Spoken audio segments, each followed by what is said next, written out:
what's something you wish more people knew about the maintenance and reliability industry? So I would have to say that, this industry it's been around forever, but it's growing at a rapid pace, right? There's huge opportunities for growth within it. Everywhere I go, people are looking for maintenance supervisors, maintenance managers, reliability engineers, maintenance engineers, and a lot of them are willing to train. There's just a huge amount of growth in this industry. And, I can't speak for all industries, but this industry is willing to share.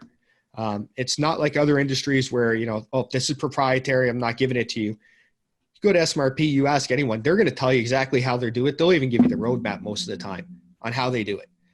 So everyone in this industry is willing to share, willing to teach, and it's growing rapidly. So huge room for growth.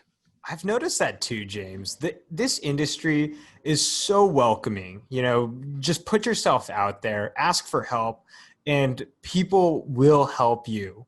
It's such an interesting industry. I love being a part of it. Yeah, I remember when I was first starting to do planning and scheduling and try and figure it out, I remember emailing Ricky Smith saying, hey, I have this question. And he would send, white papers and presentations and documents all on that topic. Let me know if you want to jump on a call and discuss it after you read through this stuff. Like, never once did I hire the consulting company he was with at the time, but yet time and time again, he would get on the phone to walk through this stuff with me. Yeah, I'm pretty sure I did the exact same thing to Ricky Smith too.